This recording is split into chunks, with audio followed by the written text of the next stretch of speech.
Hello, ladies and gentlemen. This is Kevork Almassian of Syriana Analysis. Today, I have a very special guest, Tara from the United States. I've been following her work already for a few years on Twitter, and I would like to actually connect with her and people like her in the United States and build bridges between activists, journalists, whistleblowers, people who have opinions all around the world, because I know that the mainstream media is very powerful, but also I know that we have an impact. If we haven't had an impact, the media wouldn't smear and try to discredit lots of independent investigative journalists. I don't want to name all of them right now, but there's so many of them are targeted to smear campaigns by the mainstream media. So today I would like to host Tara. She is the host of the Politics of Survival. I put all the links of her work in the description below. You can go to her different platforms and check what she does. She hosts a podcast, and also she tweets on Twitter about her opinion about different things going on now around the world. Tara, it's a really pleasure to have you on Syriana Analysis. So wonderful to be here. And I've also followed your work and share it quite often, as you know. So thank you. Thank you, Tara. Actually, before we start, you're going to participate in an event organized by Center for Political Innovation alongside Dan Kavalik, Garland Nixon. I follow Garland. He's really also opinionated and also funny on Twitter. And Peter Coffin. Can you give a little bit context about this event? And for the people who want to either follow this conference or maybe register and participate in it, how can they do it? Thank you. Yeah, actually, Caleb Maupin invited me, who's involved with the event. And if you go to the Center for Political Innovation on social media or on the website or Caleb Maupin, you can find ways that you can support the event because it's very grassroots. And I know they need donations, and there's links there if you want to help support the event about anti-imperialism. But it's basically many people from all over talking about, what's happening, which is this manufactured consent for endless wars. And it's like Julian Assange said, it's not about winning a war. It's about just endless wars and lining the pockets of these, the elites and the weapons manufacturers.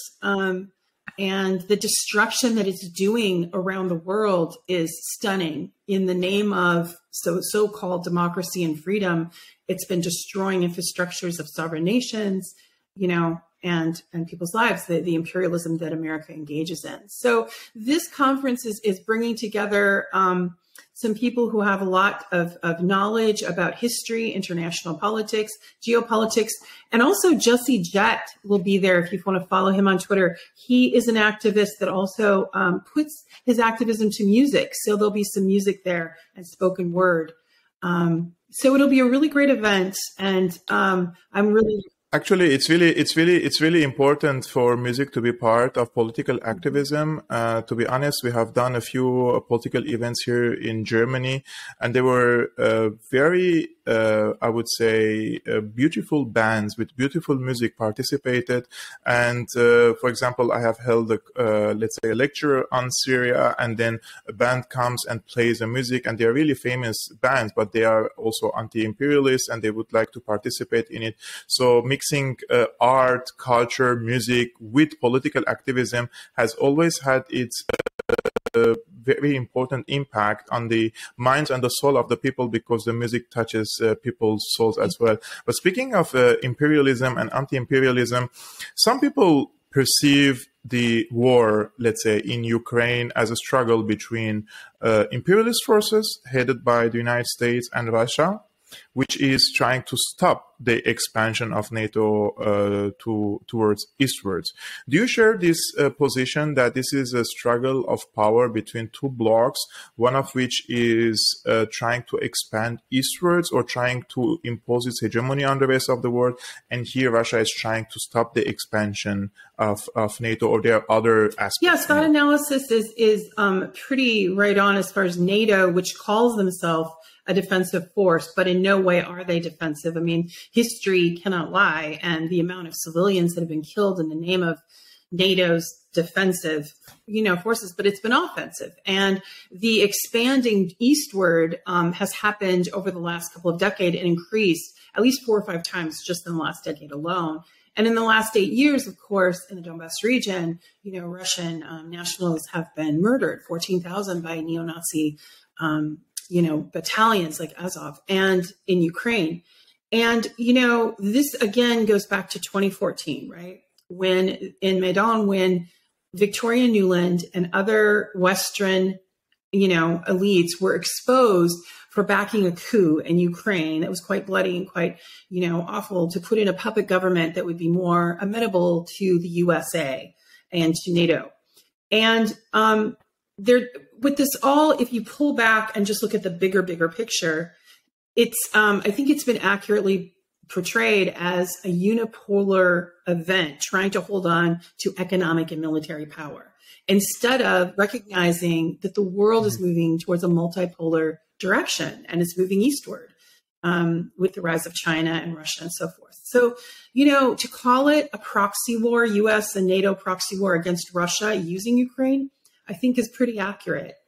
And I don't know if you know this, but yesterday, another, I believe it was 167, or 164 million, we'll have to look it up, but yesterday was approved through the Biden administration for more weapon aids to Ukraine. Meanwhile, finally, one of the Western media outlets said the words out loud that they don't know where the military aid is going. That's NPR. Now, I don't know if NPR was like, the stenographers were like freehand writing, right? Or if now someone's about to be thrown under the bus because the narrative is shifting. However, we still are giving hundreds of millions of dollars in aid to Ukraine. Meanwhile, US citizens are suffering under a 40-year high of inflation. Western European, governments are collapsing. The Italian government just dissolved. The people are fed up. In England, Boris Johnson resigned. France, the president has lost his majority. And of course, here in the USA, the Biden administration, it's all over. Even the Western outlets are admitting he's the most unpopular president in recent history. So that's, kind of what's... Speaking of this article of the NPR, yesterday I've seen a commentary of a colleague. I don't remember his name now, but he basically said the breaking news, the Kremlin has taken over the NPR. It's just a sarcastic tweet.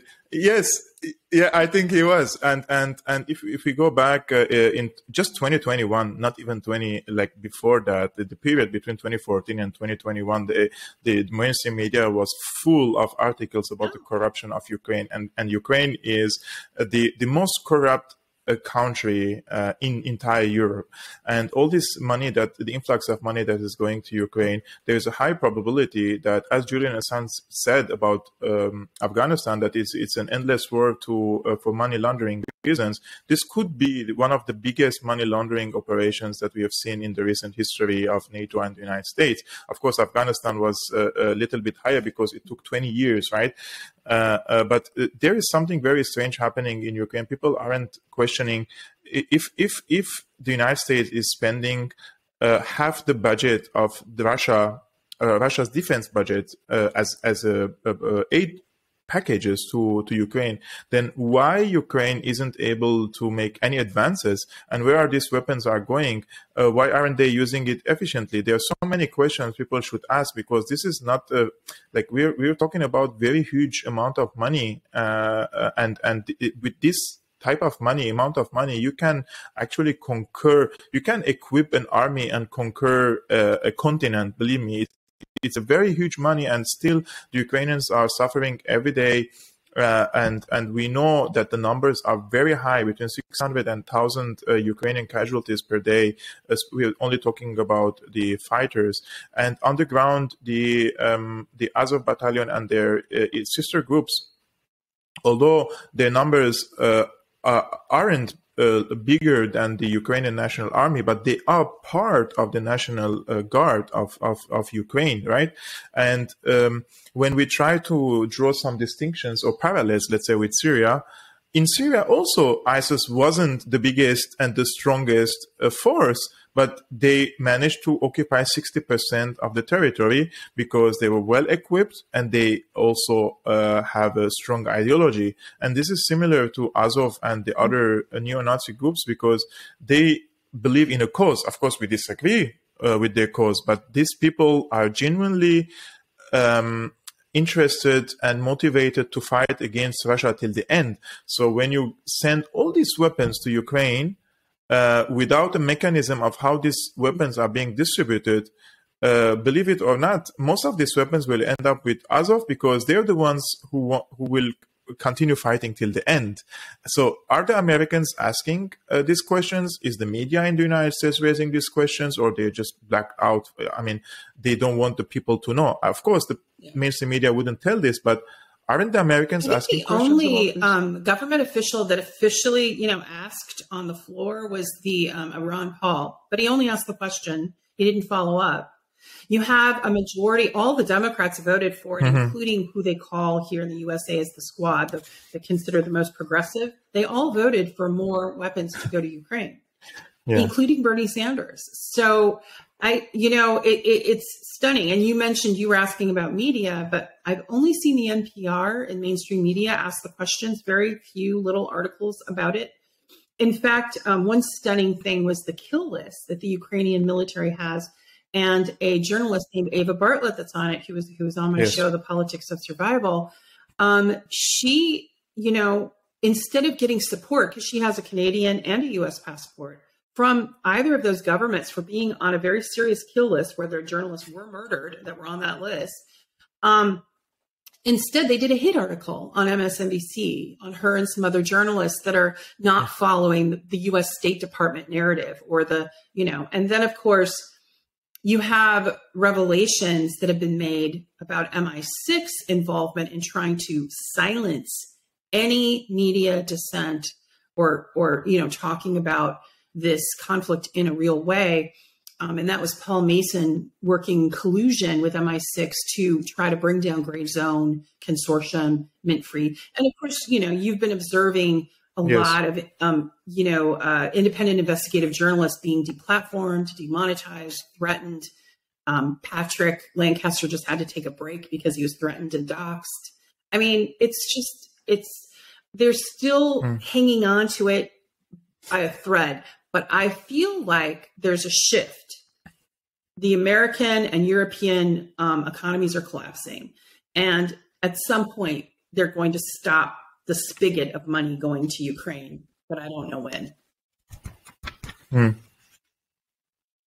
The thing is, in my observation, for example, in Germany, at the beginning, there was a big hype about the Ukraine war, right? And there is a big media campaign of solidarity with Ukraine, the flags of Ukraine everywhere, on every balcony and every governmental building, billboards, name it, everything was for Ukraine, right? And the people were hyped about it, and they thought this is gonna stop soon by helping Ukraine, right? And the people, I think, of course, they're misled, and lots of genuine people with a good heart, they think they are supporting a good cause. So you can't really blame these people, especially most people do not have time to double check and investigate and do all the stuff. I mean, we as journalists, we don't have time to investigate every single claim. How would the normal people who wake up at 6 in the morning to go to his job and then come back at 6 at night, how can these people understand all these complexities, right? But when the time passed, and after a few weeks, and now we are in the 5th month or 4th month, in any case, the people start to feel the economic burden on their shoulders. So why would any ordinary German citizen today pay between 15 to 20% more on his bills when it comes to electricity bills, fuel, or basic necessities like food, for example? So we actually here paying for a war machine in Ukraine, right? And when the people also see like Ukraine is not winning, anyone who can check the map, they can see they're not winning. And at the same time, similar to Syria, you can hide for a week, 2, 3 months, or 2 the presence of the Islamists in Syria. or the neo-Nazis in Ukraine. But the truth will surface whether you like it or not. There will be always voices that can penetrate the mainstream media narratives, and people will start to at least question, is there really neo-Nazi groups there? Then if we are sending, are they using it? You know, so some people are asking questions now, but the problem with the Germans is they're afraid to talk. And rightly so, because it's a criminal offense in Germany to express support to the Russian offensive on Ukraine. And you could go to up to 3 years in jail or pay a big fine. And the recent example is a German journalist, I think her name is Alina Lipp. She's in Donetsk. And I'm not endorsing her work because I don't know her work, actually. And I just saw in the news that she received a letter from the authorities. The authorities have taken money from her account without her consent to finance her legal procedure here in Germany, and they sentenced her to 3 years in jail if she comes back to Germany, or she has to pay a big fine because in one of her Telegram posts from Donetsk, she said that the people in Donetsk overwhelmingly support the Russian operation because they consider them liberators, because she delivered the message of the people. She didn't support it. So it's like you're working on a ticking bomb. Like when I'm reporting on anything. I wanted to ask you about that because actually she's coming on my show, The Politics of Survival. And one thing I didn't quite understand is they froze her bank account, Germany did, and her father's bank account. Actually, father's, but it seems that she used one of her father's bank accounts, yes. So this is happening now all around the world. You can see from Canada, for example, how the Trudeau, I really hate that guy. Seriously, if there is any leader that I hate passionately, that's just Justin Trudeau. And because I hate the hypocrites. Trump, I respect him more because he's honest. He's telling you, we're coming to do this to you. We're in Syria to steal your oil. I respect this guy because he's honest. I don't support him, but I respect his honesty. And people like Trudeau and these so-called neoliberal leaders are wolves in the sheep clothing. And it's crazy how much people can fall for such minor, like he's an actor, the way he speaks as if he's compassionate and empathetic and etc. And at the same time, he's locking up people at their homes and not allowing people to come back to their country or leave the country if they don't have a vaccination.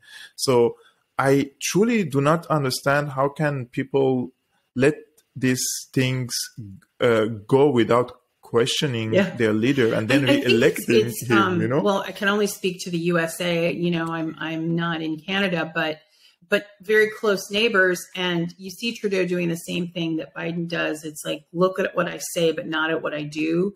It's this hypocrisy and this sort of benign language they use, like Biden saying he's empathetic and saving the soul of the nation, and using rhetoric like that to try to gain influence of people that, like you said earlier, that are workers that don't have necessarily time to parse out details and are just sort of, and propagandists rely on that. They rely on the fact that people are basically in survival mode and it's easy to just feed them information that they'll regurgitate rather than being able to critically look at media and look at the events that are happening. However, I think with the growing, the truckers in Canada, their movement, which was peaceful and yet very, it said a lot. And you were referring to them being demonetized, which they were. But their movement gained sympathy from a lot of people from other countries. I don't know if you noticed that. Yes. So. Actually, I hosted the brother-in-law of Justin Trudeau on Syriana Analysis. Mm-hmm. They have the same mother from a different father.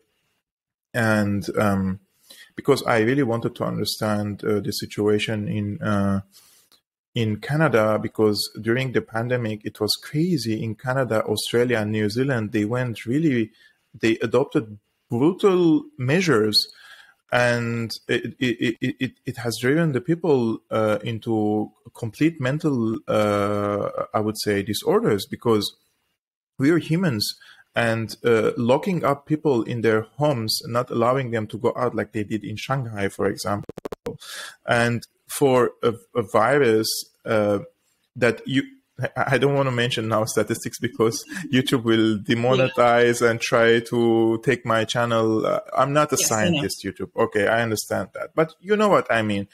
And at the end of the day, after 2 and 3 years now to the pandemic, if people still don't want to understand that there is a virus that could kill, but at the same time, there is a very consistent agenda by the globalists in order to grasp the powers of the people and their rights, and they are trying to create like a one unified government without being elected, right, through the World Economic Forum, through the even WHO. Like today, they declared a state of emergency about the monkeypox, and I hope that the people at least would ask some questions this time, because last time, for me, it was very depressing. For 2 years, I was in a very, I would say, dire, like my health has deteriorated, because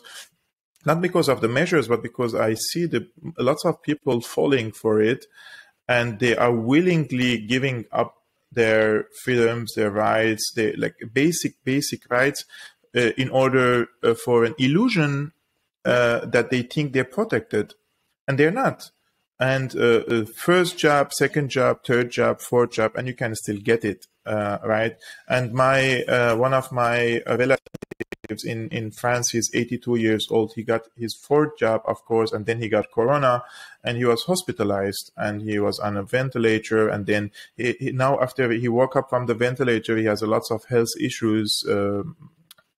It's crazy, in my opinion, how much we were willing to give up to these powers, and how honest they are. Like, people call those who are questioning the measures, let's say, during the pandemic, to be conspiracy theorists. But you are watching the officials of the WEF. They are telling you what we're gonna do. It's not even a conspiracy theory. They are publicly saying what we are gonna do this year and next year until 2030.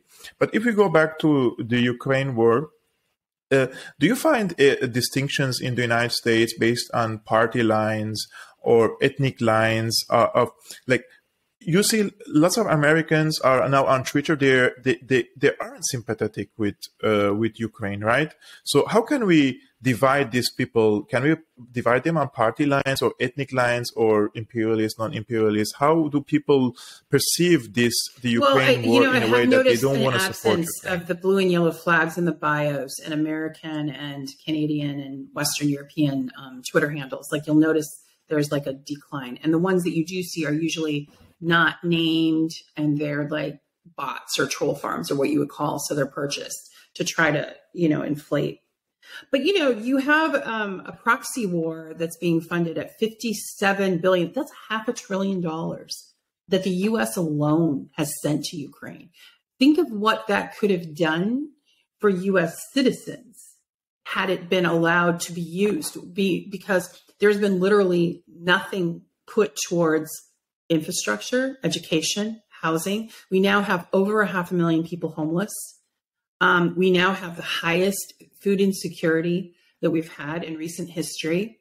45% of households cannot afford food in the United States. And I don't think, and I don't know if you've seen it, but like, it's not hyperbole. There is, I see people every day that are really hurting. And now they're starting, like, to give an example, I was in a grocery store line. People were discussing Ukraine, and they were discussing how they don't know where it is. They don't understand why all the money's going there. And they don't understand how they even were participating in voting for it. And that's the thing. The Biden administration never sought consent, but is waging a proxy war without consent. Now, it looks like Congress did consent to a lot of billions. It sailed through. But I think there's a rude awakening in November. Now, Republicans have been sort of against it, but yet they have aggressive rhetoric towards China. So, you know, Yeah, why is that? Why is that? I want to understand why the Republicans are more anti-China and the Democrats are anti-Russia. Like you can see clearly on Twitter, these activists with the check marks are day and night bashing China, and you can see they're Republicans, pro-Trumpers, and then you can see the because Democrats we're are living more under the against illusion that we Russia. actually have How is political this parties happening? when there are none. They are working for the same corporate oligarchs, American oligarchs, and Western oligarchs that want to feed this military industrial, and this military industrial complex isn't just words. This is, what Eisenhower actually warned about years and years ago, that they've actually hijacked the country. And so you have a very few elite that have most of the US and Western wealth in their hands. And of course, they're controlling it. Look at what Jeff Bezos just did. He just did a huge buyout this week alone of medical companies. So Jeff Bezos is going to be in charge of US healthcare for some people, for a majority, some population that seeks that particular insurance or whatever. So you have Bill Gates buying up swaths of farmland in the United States for corporate farms. They have a plan. And in fact, Biden said it out loud. And I think one sort of admitted Biden administration, who you haven't seen that staffer since, but they said it, they're looking to further the neoliberalism world order. And those are scary words because it's collapsing whole economies. And it's just, the warmongering is unbelievable. So you're getting it from, like Jake Sullivan was a big proponent of going towards China. And then, of course, you had Blinken going at Russia. But, I had come forward, as you know, about my experience working for Joe Biden when he was a U.S. Senator and everything that happened. I had a political machine just come at me, right? But one thing that I said during that time in 2020 was that if Joe Biden was elected, the Biden administration, because I know some of the same people that are around him and have been for a long time, they want war, they want to benefit and profit from it, and they would go to war with Russia. And sure enough, here we are in this point in history where they've taken us to a global conflict, and we're facing, and they're using, if you look at some of the headlines from the papers of record, if you will, Washington Post or New York Times, they're trying to normalize limited nuclear war. No one would win a nuclear war. And I think Vladimir Putin had said that actually in his Oliver Stone interviews. He said it very clearly. Russia's not interested in nuclear war. It never has been. Russia was never interested in war in the first place with the United States or any European nation. And the fact that that propaganda is just daily being thrust, literally daily, at American citizens, to where it's almost like a subconscious message. And that's, what's feeding the war machine. They want a convenient enemy, one with enough power, but not quite enough to, affect the United States. But what's happened with weaponizing these sanctions and all this money going to Ukraine is they've done just that. They're collapsing the American economy, as well as, European economies are being collapsed. Anyway, that's sort of my take on it.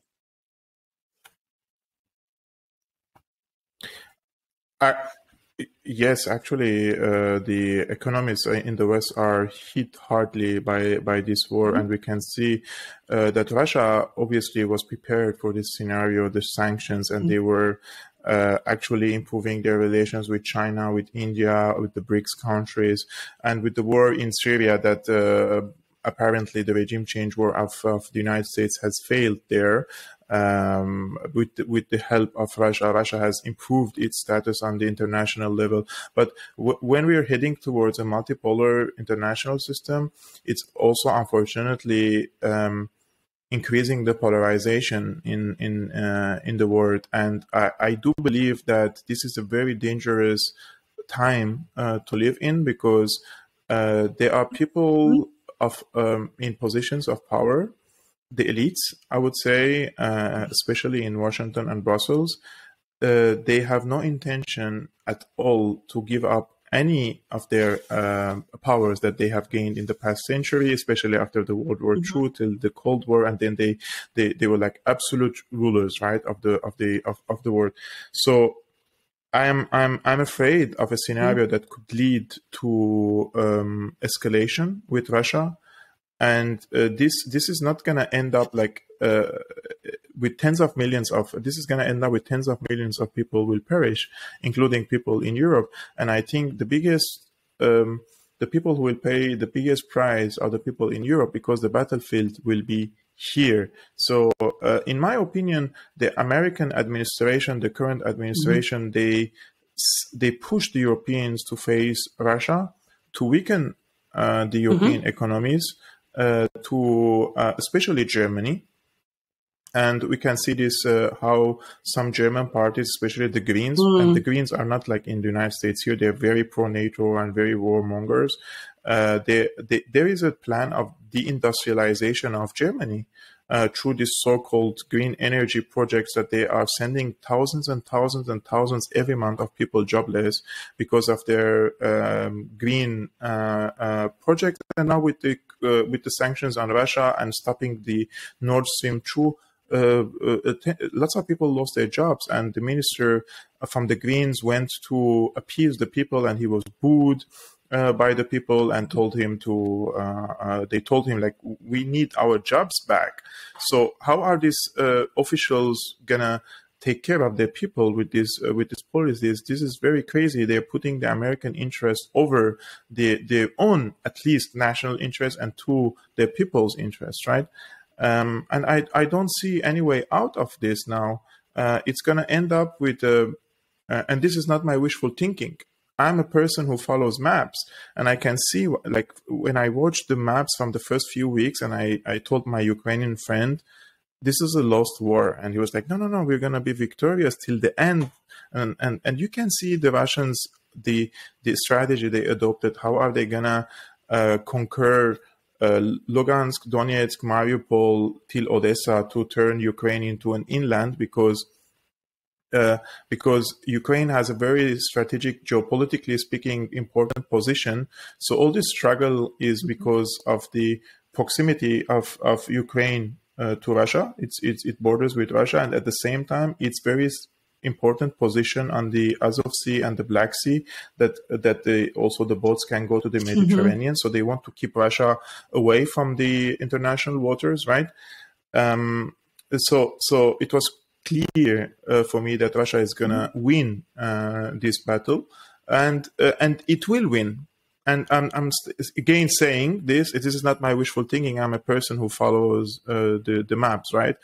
So when Russia survives this war and comes out as a victorious, the people here will be very frustrated for spending billions of dollars on a war that they lost, and the governments cut the energy needs. And I don't know how are we gonna hit ourselves now in the winter, because according to the Minister of Economy or the Energy of Germany, he says 59% of the gas needs is secured now. So there will be around 40% of shortage of a gas in winter. So I don't know what's going to happen, seriously.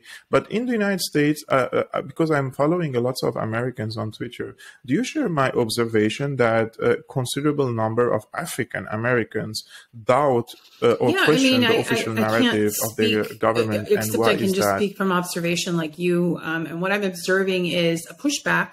The Democrats have normally counted on certain voting, from the African-American community, but it's obvious, Joe Biden's racist, and I work for him. I know he is low-key racist. He has said very racist things. He's not, yeah.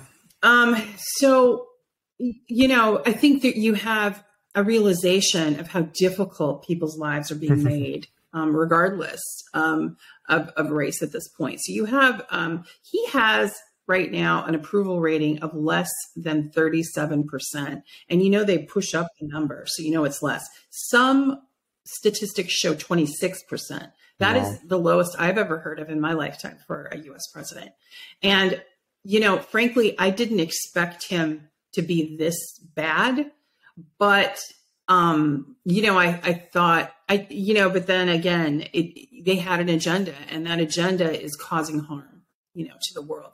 But one thing I wanted to touch on that I thought was interesting, that you brought up about Germany is that, when we think of Europeans were deeply affected by World War II, just a generation back. That memory is fresh of what it's like. Plus, you have former Yugoslavia that went through the bombings. So you have memory of war in Europe, whereas the US does not, right? The US does not have the same kind of memories, with the exception of the 9/11 event. You do not have wars being fought, besides the Civil War, which was centuries ago. So for U.S. citizens, it's very far away. It's, and yes, we are being hit by, like, let's say, and put it in perspective, $6 and $7 a gallon for gas.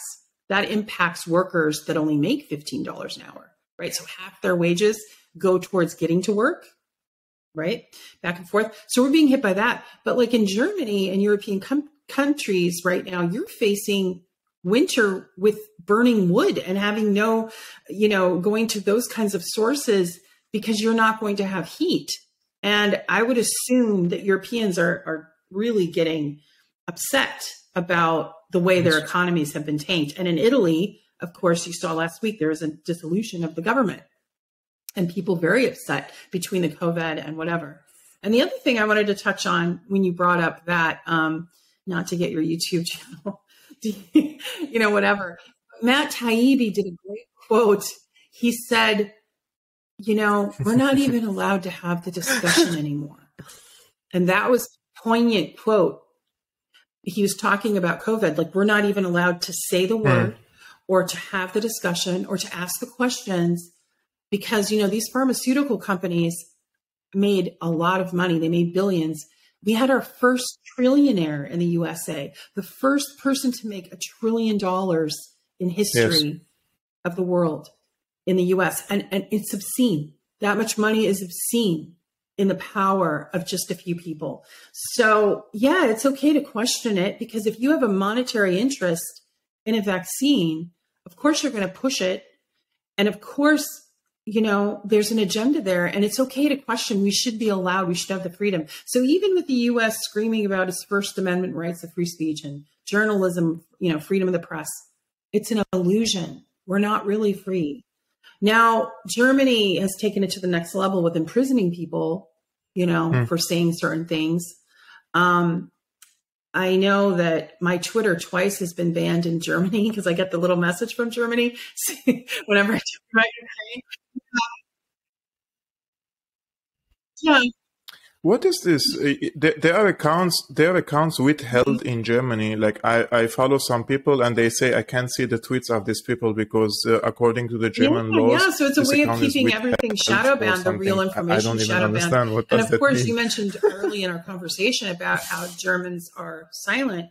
Well, yeah, if you're facing criminal charges and you have a family and even if you're an activist, if you're silenced and jailed, like for instance, Julian Assange, and made a martyr, forced into just poverty and silence, then yeah, it's difficult to be moving in that space to try to awaken people to what's really going on. And it's become an art form in the US of how to silence dissent.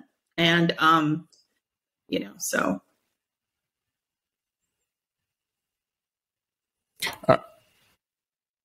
I had also an experience with this in Germany, a first-hand experience.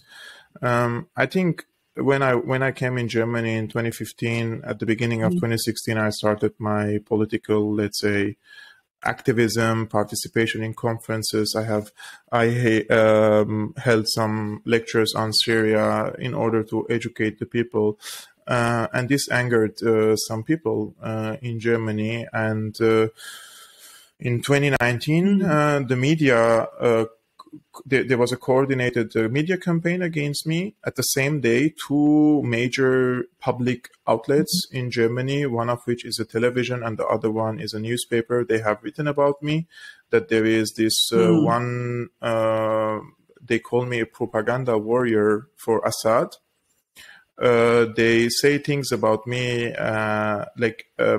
lots of claims, I would say, about me, that they give the impression that somebody sent me to Germany on a mission, you know, like as if I'm a secret service or something. And then, of course, Al Jazeera has taken these claims and they developed it into saying that Kevork receives instructions from Syria of what to say and what to do here. He may be a spy.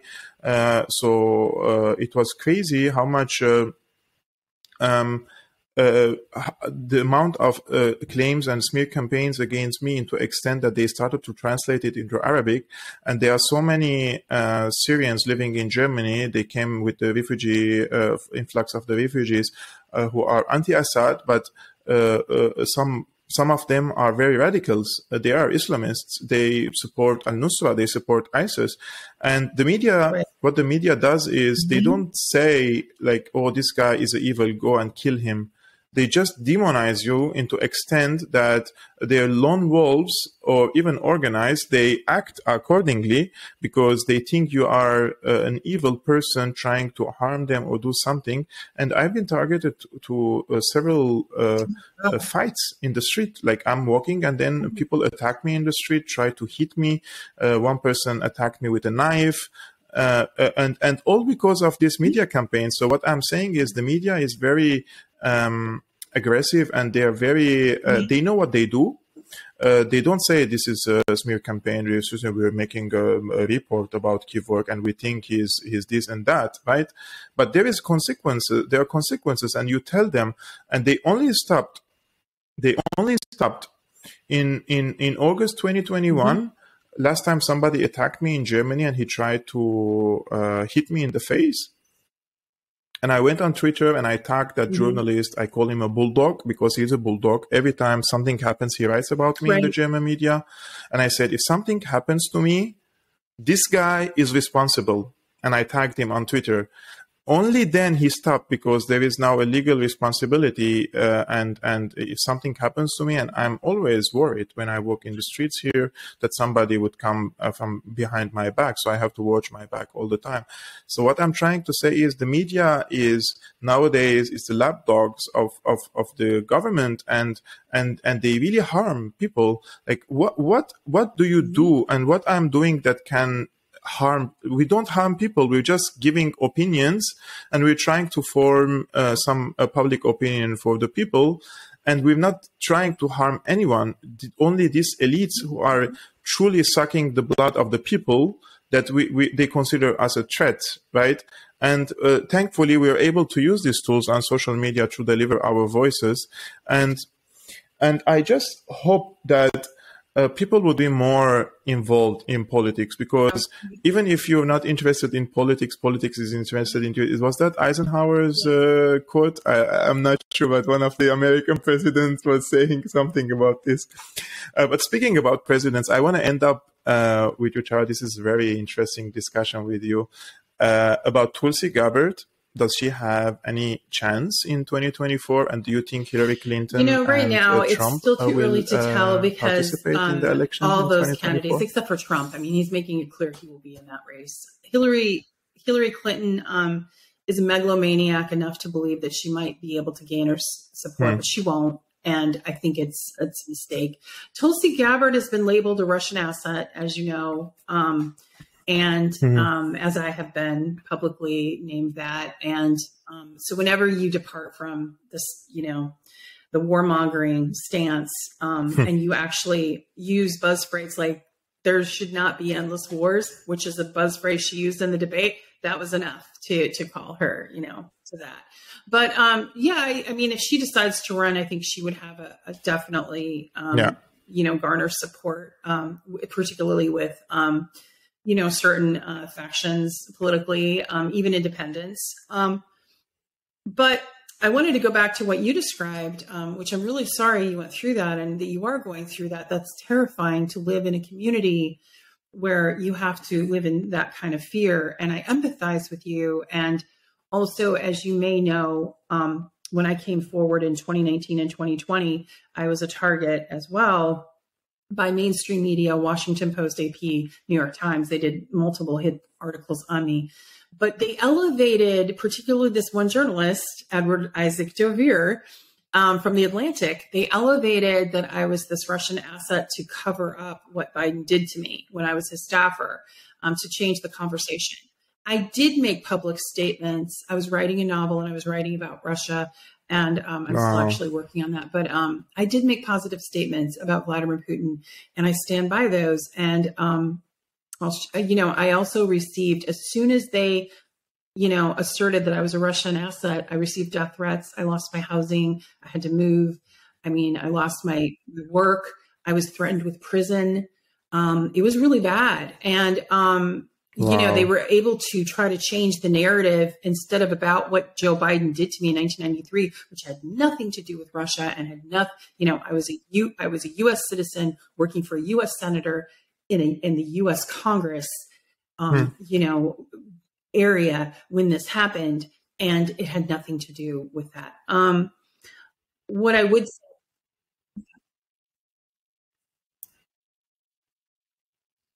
can you give us just a short summary what happened with Joe Biden, because lots of people do not know. Senate staffer. I had worked on my channel. I worked for congressional races. And I went on to work with a state senator from California. So I was very interested in international politics and politics. And I was very thrilled to work for Biden at the time. He was chairman of the Judiciary and the Foreign Relations. So he had a lot of power at that time in the 90s. And this was a time when the Soviet Union had collapsed. However, there was still a lot of Russophobia, which I didn't like. And I was, I didn't like the attitude about Americans towards Russia for personal reasons, but not getting into that. But anyway, when I was working for Joe Biden, I was sexually harassed by him, and then I was sexually assaulted. I did not go public at the time. I told a few family and friends, a very close colleague of mine, and then I reported the sexual harassment through official channels and went through protocol. That report is sealed, allegedly, in the University of Delaware in Biden's records. He will not release it. He keeps pretending like he's going to, but he won't. I think it was Project Veritas or some other organization has tried to get it, all the papers, because they're all his Senate papers. So there's lots in there, I'm sure. But the Biden administration said in the public interest, they will not be allowed to be released. So that happened. So then in 2019, I saw him come to power with Obama, and I had hoped he changed. And of course I was still, trying to live my life, and I had a young child, and I didn't want to come forward publicly. I privately had problems with it, but I did at the time support Obama, thinking it was the right way to go. I was a Democrat, and and propagandized like everyone else. And then in 2019, I saw Lucy Flores being torn apart in public for coming forward about what Joe Biden did to her, which was, he kissed her when she didn't want to be kissed and was just creepy towards her.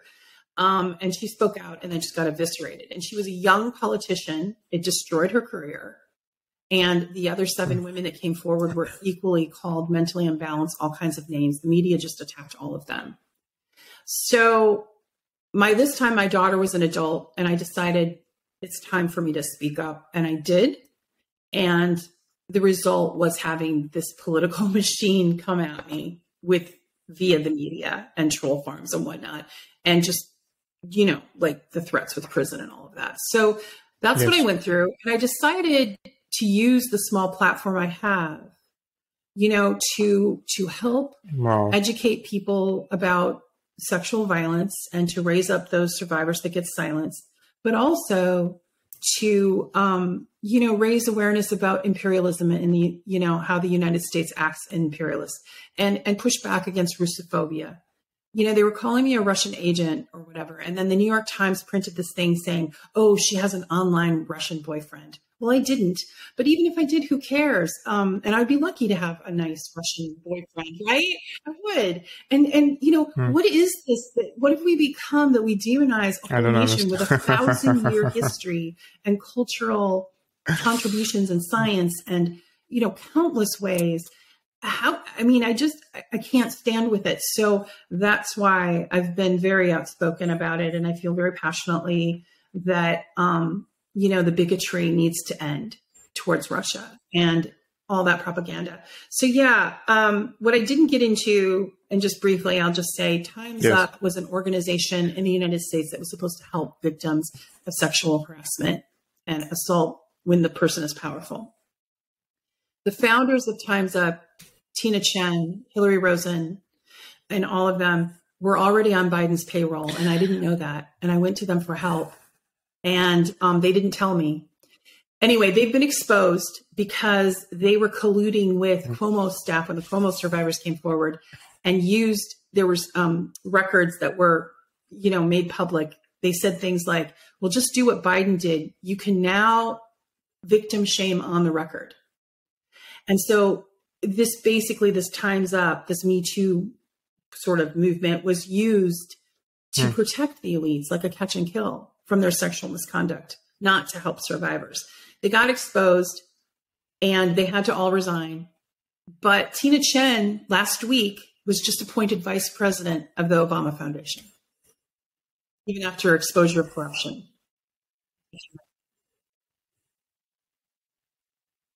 No. Yeah. It's like a big club, and the people are just changing their positions and serving from one, I would say, a figure of special interest into another, whether it's a politician or it's a big billionaires. And I just want to express my complete sympathy with you. It's a horrible situation that you've been through, and as a man, I can't fully understand this. Of course, I feel sympathy, but it's a horrible experience that men do not literally understand these situations. But when they encounter women who were assaulted in this way, it's a very big trauma that we have to talk about it, we have to address it, we have to fight it, and it just needs for you to be a human, not to be a bigot and not to be an assaulter against women. And this is mostly, unfortunately, coming from men against women when we speak about sexual and physical harassment and abuses. And also at the same time now we have media outlets are trying to harm people, try to kill these people, like Julian Assange. In front of Julian Assange, I'm this small, right? But they try to, any voices who try to, and we're not even doing any propaganda. We are truly trying to bring objective opinions, even though sometimes we are biased, but we are trying to bring the other side of the story that they're not ready to cover. And when they are ready to cover these things and try to host us, for example, on the mainstream media, you can sit there and you can listen to their narrative and you can give your narrative, but this is not happening. And sometimes they just once a year, they host someone just to give the impression that they give a platform to the other side of the story. But then another 11 months and 29 days, they are repeating the same narrative over and over and again.